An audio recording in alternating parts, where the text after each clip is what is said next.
사도 바울이 다메섹, 요즘 지명으로 하면 다마스커스죠. 다마스커스로 가는 길에 주님의 음성, 하늘에서 섬광과 함께 들려진 주님의 음성을 듣고 그가 회심했다는 이야기는 우리가 잘 알고 있습니다. 그때부터 사도 바울은 이제 위대한 복음의 전도자가 되었는데요. 사실 사도행전에는 그 시차를 정확하게 명확하게 표현하지 않아서 가끔은 잘 모르고 착각을 하는 경우가 있는데요. 사도 바울이 본격적인 복음의 전도자로 나선 것은 이 다마스커스 회심 이후에 약 15년이 지나서였습니다. 그러니까 그냥 갑자기 다마스커스에서 갑자기 회심하고 주님의 빛을 보고 눈이 멀었다 다시 뜨는 그 기적을 통해서 그때부터 주 예수를 믿으시오라고 다닌 것이 아니라 15년이라고 하는 그런 자기 수련의 기간이 있었다는 것을 우리는 꼭 기억해야 됩니다. 그러나 성경은 그 기간 동안 어디서 무엇을 했는지 잘 나타나지 않고 사도 바울의 회고만을 통해서 내가 갈라디아서 1장에 보면 내가 14년 후에 예루살렘에 다시 갔더니라고 하고 그 전에 또 3년의 시차가 있어요. 그 학자들마다 다 틀려요. 14년 만에 나타났다. 아니면 그 3년을 별도의 세월로 봐서 17년 만에 나타났다. 하여튼 정확하지는 않지만 추정하기에 따라서 14년에서 17년에 이르는 기간 동안 사도 바울은 자기 수련의 과정을 거쳤던 것입니다. 처음에는 이제 3년을 아라비아 땅, 지금의 어떤 중동 지방이 되겠죠. 특히 뭐 이라크나 이쪽, 사우디아라비아 쪽, 그쪽으로 도망치듯 떠났다가 3년 뒤에 다시 다마스커스로 돌아옵니다. 사도 바울은 자기가 체험했던 그것들이 너무나 강렬하니까 빨리 사도가 되고 싶은데, 뭐 초대교회 사도들도 마찬가지예요. 우리가 가끔 오늘날 교회가 너무 이제 부패하고 싸움도 많고 하니까 초대교회로 돌아가자라고 늘 말씀들 많이 하시는데, 초대교회도 많이 싸웠습니다. 고린도 교회도 많이 싸웠고요. 초대교회가 꼭 좋은 건 아닙니다. 어쨌든 사도 바울은 빨리 예루살렘에 있는 원사도들, 그러니까 베드로를 비롯한 예수님과 함께 동고동락했던 그 원사도들의 인정을 받고 싶은데, 원사도들이 보기에는 이거는 속된 말로 어디서 굴러온 돌인지 잘 모르겠거든요. 그에게는 악명만 있었습니다. 이게 한동안 우리 그리스도인들을 핍박하던 사람인데 갑자기 어느 날 은혜를 체험하고 기적을 체험하고 왔다고 얘기하니까 어느 원사도들이 그를 달갑게 보았겠습니까?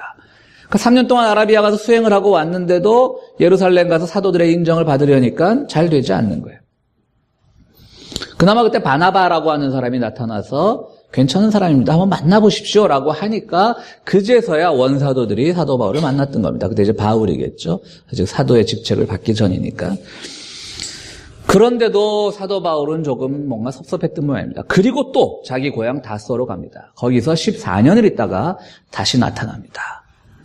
그러니까 3년과 14년 이직은 학자에 따라 달라요. 3년을 14년에 포함시켜야 된다는 말도 있고 따로 봐야 된다는 말도 있고요. 그래 다소로 도망가 있던 사도 바울을 또 다시 잡아온 게 누구냐면 바나바입니다. 바나바가 보기엔 바울이 굉장히 능력이 있는 사람이었거든요. 그러니까 데리고 와서 이 초대교회, 이제 교회를 세우는데 함께 해야 되는데 자꾸 이 원사도들의 인정을 못 받으니까 자꾸 삐져서 도망가고. 그러니까 사도 바울이 구원의 은총을 다마스커스에서 체험했지만 그래도 잘 삐졌던 겁니다. 그러니까 여러분들 다 구원의 확신이 있는 분이지만 살다 보면 가끔 삐치고 싸우는 거 너무 죄책감 안 가셔도 됩니다. 바울 같은 사람도 다 그러고 살았습니다. 금방금방 회개만 하시고 반성만 하시면 됩니다. 어쨌든 다시 데리고 왔습니다. 바울을 바나바가. 그리고 다시 또 예루살렘에 데리고 올라갑니다. 그게 이제 서기로 따지면 한 48년경, 기원 후 한 48년경 되는데요. 그때 예루살렘으로 데리고 올라가니까 그때는 아마 한 15년 정도의 그 수행 기간을 거쳐서 바울에게 많은 그 교만함이나 자기가 은혜를 받았다라고 하는 것, 참 은혜를 받은 게 좋은 건데 대처적으로 보면 은혜 받았다고 하는 사람들 중에 또 교만한 사람들이 많거든요. 그렇지 않은 사람들에 대해서 마치 너희가 은혜를 알아? 이러는 것처럼. 그러니까 사도 바울에게도 그런 게 있었겠죠. 그러다가 혼자 모진 수행의 과정을 거친 뒤에 비로소 원사도들은 사도 바울을 인정하게 되는 겁니다. 그래서 베드로는 뭐죠? 이스라엘의 사도로, 그러니까 유대인의 사도로, 그리고 사도 바울은 이방인 선교를 중심으로 하는 이방인의 사도로 이렇게 역할 분담을 하게 됐던 겁니다. 그때도 바로 누가 이 다소에 있던 사도 바울을 데리고 왔냐면 또 바나바가 데리고 왔던 거예요. 계속해서 바나바는 이 원사도들하고 친했기 때문에 바울을 추천을 했던 것이고, 원사도들은 무려 15년 동안 바나바가 추천을 한 사람이니까 바울을 마침내 받아들이고 말았던 겁니다. 그럼 바나바는 어떤 사람인가? 사도행전 2장에 보면 초대교회 때 사람들이 자기의 재산을 다 팔아가지고요. 그 초대교회 제자 공동체로 다 가지고 들어온 일이 있었습니다. 그때 바나바도 그 중에 하나였습니다. 그때 많은 사람들이 자기 재산을 가지고 교회로 들어왔어요.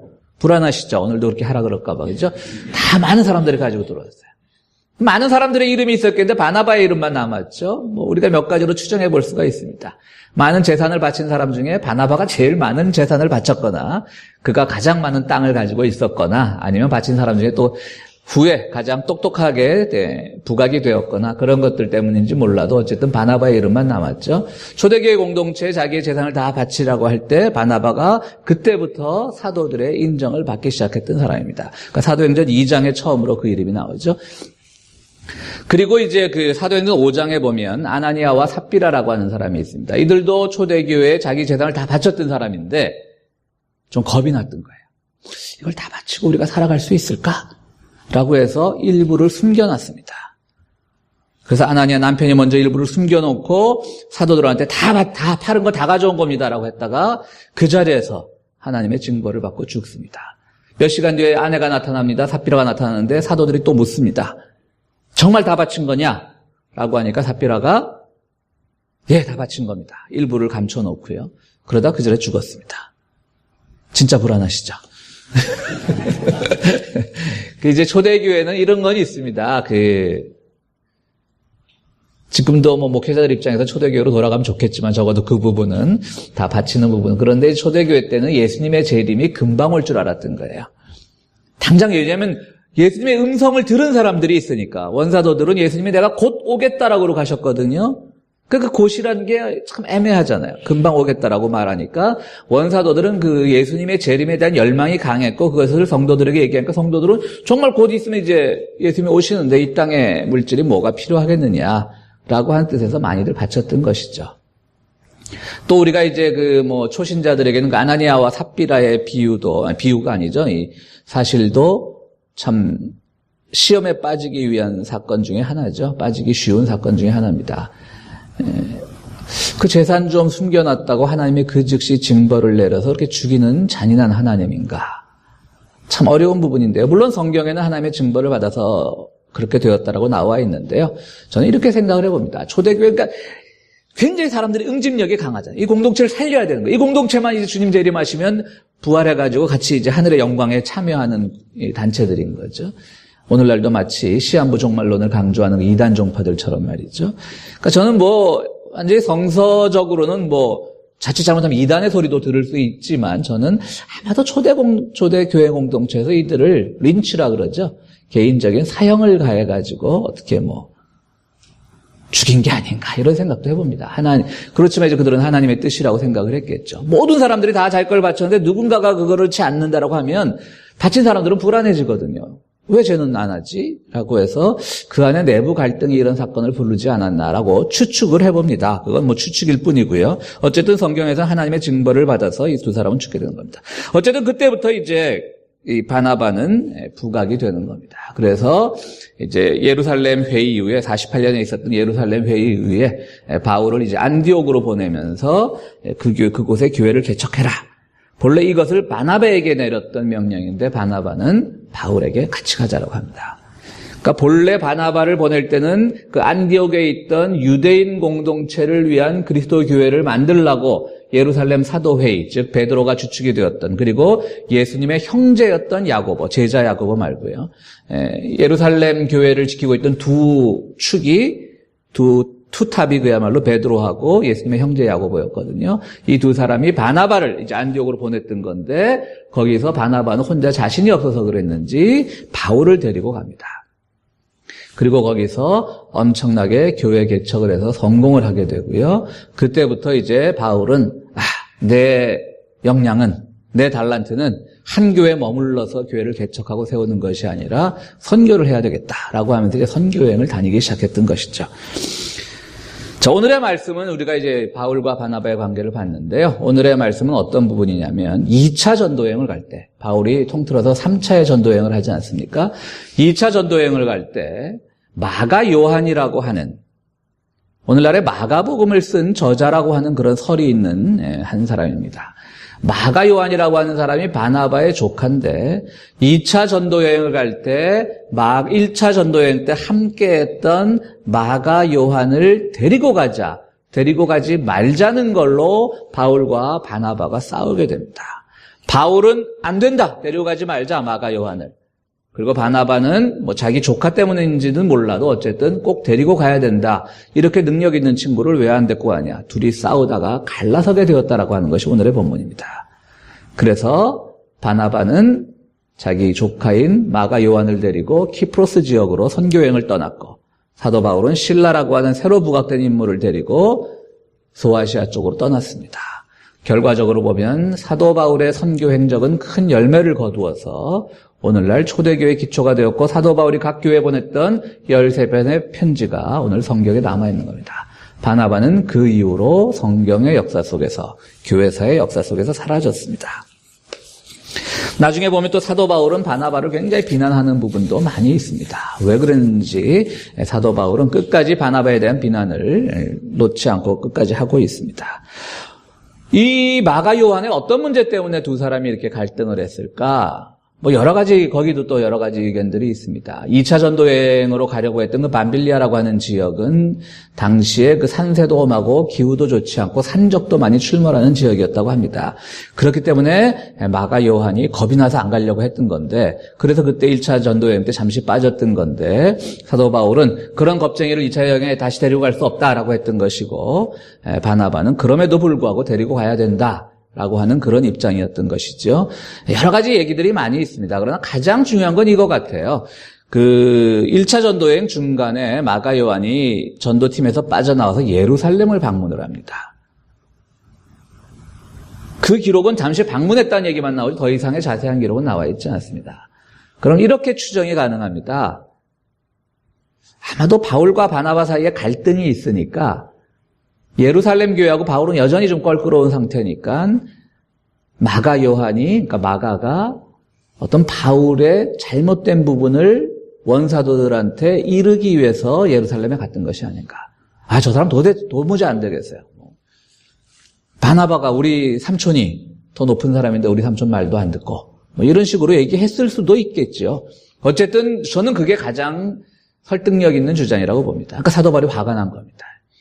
지금 이제 막 교회를 개척해 나가고 이방인의 사도로 힘을 내고 나가는데 예루살렘 교회 가서 일일이 보고하고 그러니까 그 사람한테 대한 신뢰가 생기겠어요. 그러니까 버리고 가자, 2차 때는. 근데 바나바 입장에는 데리고 가자. 이러다 이제 갈등이 생겼던 겁니다. 그래서 결국은 결과적으로 우리가 성공한 역사만 인정한다면 사도 바울의 선교여행은 성공을 했던 것이죠. 자, 그렇다면 여러분들 오늘 우리 설교 제목은 바나바를 위하여인데요. 바나바는 어떤 사람이었겠습니까? 그는 사도 바울을 키운 사람입니다.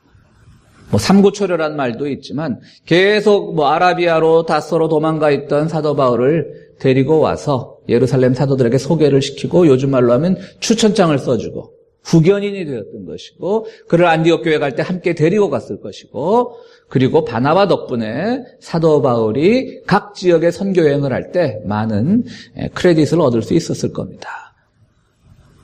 지금은 우리에게 바울이 훨씬 더 알려진 인물이지만 초대교회 그 풍토에서 누가 바울을 그렇게 쉽게 인정을 하겠습니까? 그래도 바나바라고 하는 사람이 옆에 있었기 때문에 바울이 더 돋보이게 되었던 것이겠죠. 그런 점에서 바나바는 정말 훌륭한 사람인 겁니다.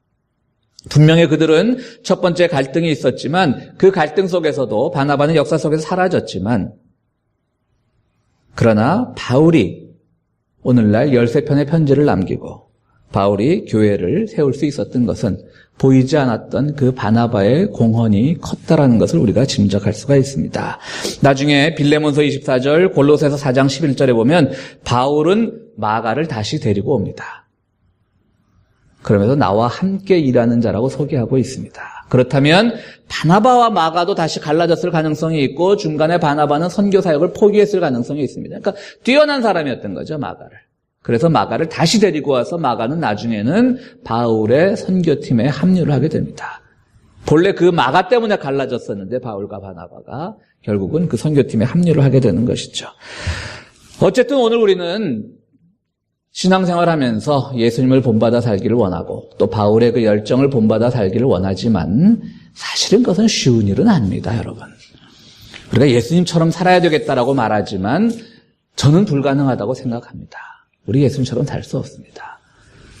그나마 우리가 양보해서 예수님처럼 살았던 삶이 가장 좋은 삶이라는 거 인정만 해도 우리의 신앙은 굉장히 성숙할 겁니다. 그러나 오늘날에 많은 사람이 그렇습니까? 오늘날 우리가 예수 믿는다라고 하면서 예수님의 그 살았던 삶의 그 가치관을 인정을 합니까? 안 합니다. 오히려 정반대로 가지 않습니까?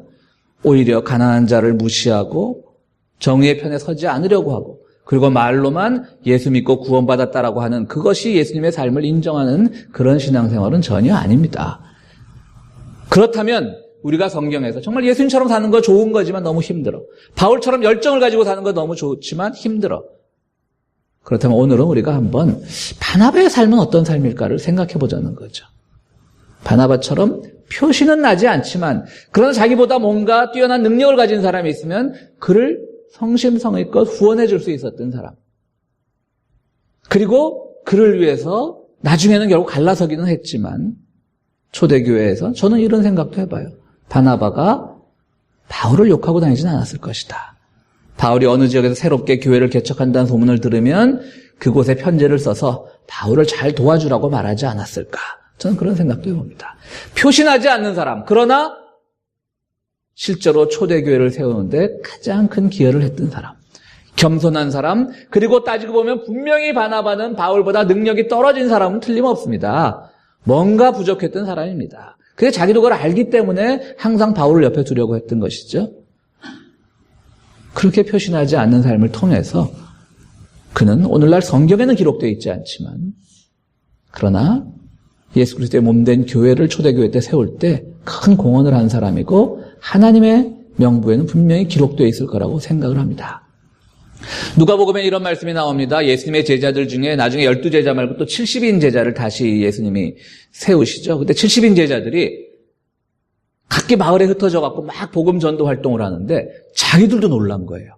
너무나 그 자기들의 선교 활동의 열매가 나타나니까 막 하늘에서 사단이 뚝뚝 떨어지는 걸 막 봤다고 이렇게까지 표현을 해요.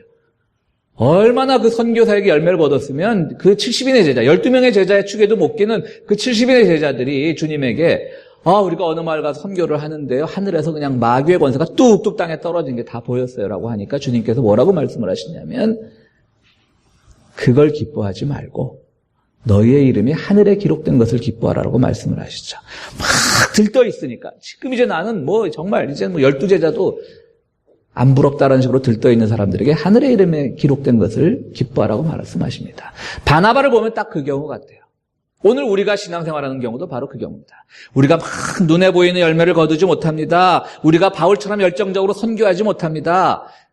예수님처럼 그 어려운 삶을 우리가 살지 못합니다. 그러나 일찌감치 포기하라는 것이 아니라 그래도 성경에서 바나바처럼 조용히 또 능력 있는 사람들 이렇게 밀어줄 줄 알고 도울 줄 알고 기도할 줄 알고 공동체를 위해서 신뢰할 줄 알았다.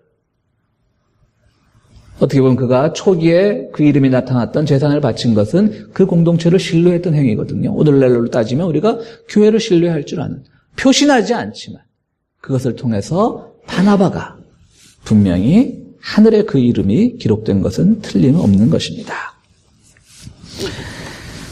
버지니아 대학 컴퓨터공학과에 그 브레트 차텐이라고 하는 컴퓨터공학 교수가 있는데요. 이 사람이 여러분 이 미국에서 활동하고 있는 TV 배우 영화 배우 다 숫자가 얼마나 된다고 생각을 하세요? 25만 명이랍니다. 배우가 많긴 많죠. 25만 명을 다 조사를 했습니다. 컴퓨터로. 어떻게 조사를 했냐면 사람들이 어떤 관계를 서로 맺고 있는가를 조사를 하는 거예요. 그래서 A라는 배우가 어떤 영화에 출연을 했을 때 그 영화에서 B라는 배우를 만나게 되고 그런 다음에 또 한 다른 영화를 가게 되면 C라는 배우를 만나게 되는. 그러니까 쉽게 얘기하면 뭐냐면요. 우리 어떤 분을 처음 만나게 되면 누구 소개로 누굽니다라고 하면 이제 그분의 일단 배경을 알게 되잖아요. 고향이라든가 출신 학교라든가. 그럼 여러분들 그 다음 질문이 꼭 뭐죠? 혹시 누구 아세요? 그러잖아요. 그죠?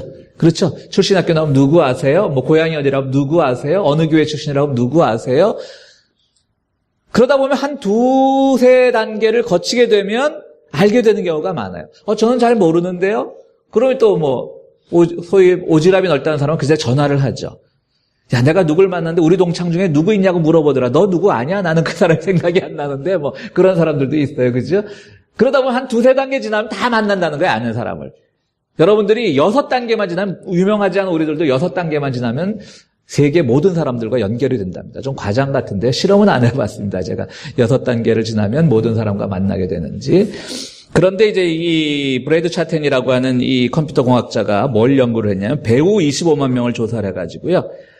한 배우와 어떤 사람이 만날 수 있는 확률을 계산을 해보니까 보통 3단계만 넘으면 그 배우와 만나게 되는 겁니다. 그러니까 A라는 배우가 B라는 배우가 전혀 모르는 사이인데 25만 명 중에 어떻게 서로 다 알겠어요? 근데 3단계만 넘으면 A라는 배우와 B라는 배우가 서로 만날 확률이 있다라고 하는 것이죠. 여러분, 케빈 베이컨이라는 배우가 있습니다. 김용호 장로님, 케빈 베이컨을 띄워주십시오. 그 사람 아닙니다. 저 사람 유명하시죠? 저 본 적 많으시죠? 저분이 이제 케빈 베이컨이라고 하는 배우인데요. 저분이 저 사람과 다른 배우가 영화에서 만날 수 있는 비율이 2.8312명만 통과하면 저 사람과 만나게 된답니다. 그러니까 25만 명을 계산하다 보니까 소수점 4자리까지 가는 거죠. 그러니까 거의 한 3명인 거죠. 2.8312번만 지나치면 저 사람과 만나게 된다는 겁니다. 그래서 그럼 저 사람이 이 헐리우드 배우 중에 몇 번째 서열에 있을까요? 3번 만에 만나면, 예를 들어 여러분들 한국에 어느 배우 유명하세요? 송강호라든가 이런 분들, 그런 분들 굉장히 유명한 분이잖아요. 그분하고는 굉장히 만나기가 쉬울 거 아니에요? 그분이 출연한 영화가 많으니까 엑스트라를 출연해도. 근데 저 사람이 2.8312 지수가 2.8312인데요. 헐리우드 배우 중에서는 667이라고 합니다. 무슨 말이냐면 저분의 지명도는 헐리우드 배우들 사이에서는 667명밖에 안 되는 거예요. 친밀도는, 다른 사람과 친밀도는. 무슨 말씀인지 아시겠죠? 이게 제 설명이 좀 부족한가요? 아시겠죠? 어쨌든 3명이 채 되지 않아도 저 사람과 한 영화에서 만날 확률이 있는데, 그럼에도 불구하고 저 사람은 헐리우드 배우 중에 그렇게 친밀도는 667번째밖에 안 된다라고 하는 거예요. 그럼 1위는 누구냐? 1위 배우는 로드 스타이거라고 하는 배우라고 합니다. 로드 스타이거 띄워주시죠. 우리 얼굴도 익지 않은 배우입니다. 저런 배우 보신 적 있으세요? 로드 스타이거라고 하는 배우입니다. 저분이 1위랍니다. 그러니까 헐리우드 배우 25만 명은 한 사람만 지나면 저 사람하고 다 연결이 된다는 뜻이에요. 예? 무슨 말인고 하면, 이제 이거를 내가 어느 책에서 봤냐면, 말콤 맥스웰이라고 하는 사람이 쓴 이 티핑 포인트라고 하는 책에서 읽어서 여러분들의 소개를 해드리는데요. 이 사람이 그 책에서 강조하고 싶은 건 바로 그겁니다. 유명한 사람이 중요한 것이 아니라 그 안에서 가장 신뢰를 주는 사람들은 표신하지 않는 사람이고, 누구와 친밀도를 가지고 있는 사람은 표신하지 않는 사람인데, 결국은 그 사람의 역량이 어떤 변화를 일으키고 어떤 사람들 간의 관계를 회복하는데 가장 큰 영향을 미치고 있다고 하는 것이죠. 그러니까 케빈 베이컨이라고 하는, 우리가 딱 보면 저 사람 어느 영화에서 본 적이 있는데 라고 하는 그 배우보다, 그 배우는 무려 667번의 영향력밖에 없는데 1위의 영역은 로드 스타이거라고 하는 그 알려지지 않은 사람이 1위의 영역에 있다라고 하는 것이죠.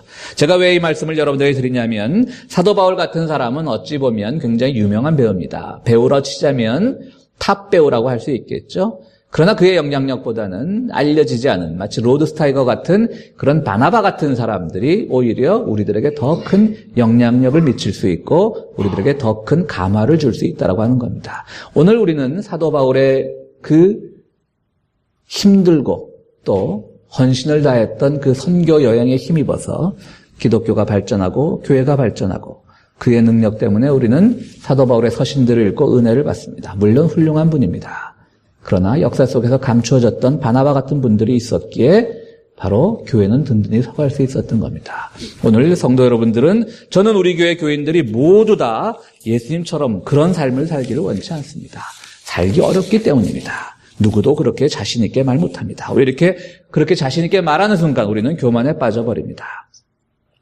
때로는 사도 바울의 열정이 있는 분들이 있습니다. 그 열정이 고맙긴 하지만 때로는 그 열정이 지나치면 언젠가는 또 갈등이 생길 때도 있습니다.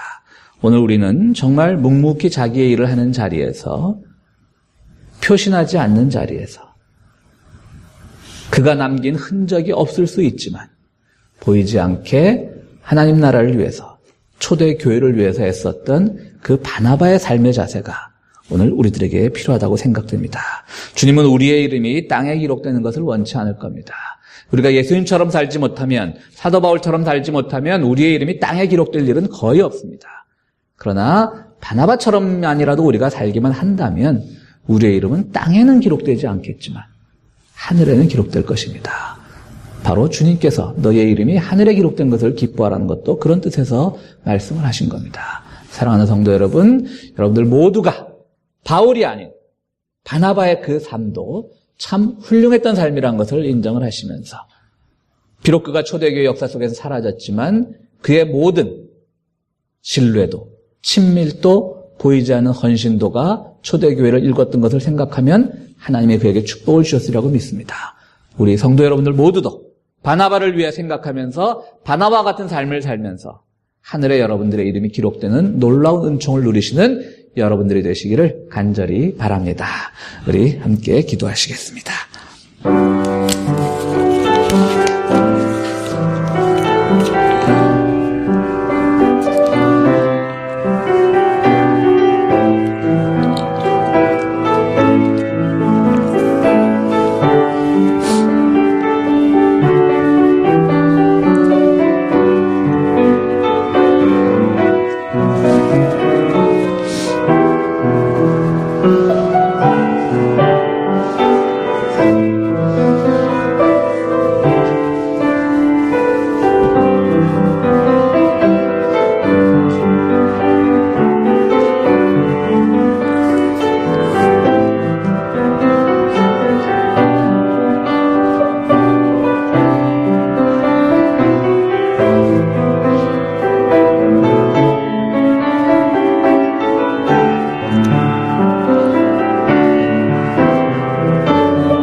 거룩하시고 자비로우신 하나님, 주님의 은혜 가운데 저희들 귀한 예배를 드리고 성찬의 은혜를 나누게 하시니 감사드리옵나이다. 저희들 세상 살아가면서 주님께서 가르쳐 주셨던 그 길 따라가기를 원하지만 부족함을 인정합니다. 더러는 저희들에게 사도 바울의 열정도 없음을 저희는 고백합니다. 그러나 주님, 성서 속에 사라져간 인물 중에 하나였던 바나바처럼 우리도 최소한 그의 삶이라도 살 수 있도록 주여 도와주시옵소서. 그가 많이들에게 신뢰를 주었고 많은 이들에게 도움을 주었고 그로 인해 하나님의 은총을 받았음을 우리는 믿습니다. 주님, 우리 비록 이름이 알려지지 않았지만 우리의 지명도는 몇 사람을 만나도 우리를 아는 사람을 만날 수 없는 그런 지명도일지 모르지만 하나님은 우리를 기억하시려고 믿습니다. 우리 늘 모든 사람들에게 친절하고 모든 사람들을 신뢰하고 주님의 몸된 교회를 신뢰하고 나보다 능력 있는 자들을 위하여 돕고 그들을 위하여 기도하는 삶을 통해 바나바와 같은 인생을 살아갈 수 있도록 주여 도와주시옵소서. 주님 앞에 귀한 예물을 드립니다. 이 예물 쓰이는 곳에 놀라운 역사가 나타날 수 있도록 도와주시고 드리는 손길마다 주의 은총을 더하여 주시옵소서. 예수 그리스도 이름으로 기도하옵나이다. 아멘.